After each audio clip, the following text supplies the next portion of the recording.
In a tense and highly anticipated debate, former President Donald Trump and Vice President Kamala Harris sparred over foreign policy, with a particular focus on the ongoing war between Russia and Ukraine. The two candidates presented sharply contrasting views on how the US should approach the conflict and its relationship with Vladimir Putin, setting the stage for what could become a pivotal issue in the 2024 presidential election. One of the key moments of the debate came when Trump was directly asked if he wanted Ukraine to win the war against Russia. Trump, however, sidestepped the question, responding, "I want the war to stop." His refusal to explicitly support Ukraine or denounce Russia has already fueled speculation about his views on the conflict, especially given his past praise for Putin and controversial comments about NATO. "I don't want to take sides," Trump reiterated. "We need a deal, and that's what I'll deliver. Under my leadership, this war would have never started, and now it's time to stop it."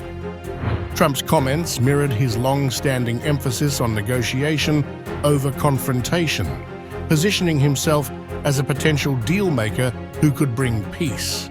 Critics have pointed out that his reluctance to criticize Russia may embolden Putin's aggression and undermine US allies, particularly in Europe. In stark contrast, Kamala Harris strongly condemned Russia's invasion of Ukraine, aligning her position with the Biden administration's continued support for Ukraine through military and financial aid. Harris accused Trump of being soft on Putin, pointing to his past praise for the Russian leader and his administration's efforts to weaken NATO. Let's be clear, Trump's so-called neutrality is nothing but an excuse to let Putin do whatever he wants, Harris said, her tone sharp. While Trump wants to negotiate with a dictator, we're standing with Ukraine, we're standing for democracy, and we're standing against tyranny. Harris framed the war in Ukraine as not just a regional conflict, but a broader battle between democracy and authoritarianism. She emphasized that the US must continue to support Ukraine in its fight against Russian aggression, arguing that anything less would signal weakness and a betrayal of American values. The debate also touched on Trump's past interactions with Putin. Harris pointed to moments during Trump's presidency when he appeared deferential to the Russian leader, particularly during the infamous Helsinki summit, where Trump sided with Putin over US intelligence agencies on election interference.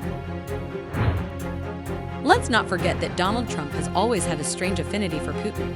His refusal to condemn Russia and stand with our allies shows where his true loyalties lie. Trump, in his defense, dismissed these criticisms, labeling them as part of a witch hunt against him. He insisted that his relationships with world leaders, including Putin, were based on respect and leverage, not submission. "I kept the peace with Russia and I'll do it again," Trump declared. Ultimately, the debate highlighted the stark contrast in how Trump and Harris envision US foreign policy moving forward. Trump's focus remained on ending the conflict through negotiation, no matter how controversial the terms might be. Harris, on the other hand, doubled down on America's commitment to standing by its allies and promoting democratic values on the global stage. As the Russia-Ukraine war continues to dominate headlines, the positions staked out by Trump and Harris in this debate could significantly influence voters' perspectives on who is best suited to handle such complex international crises.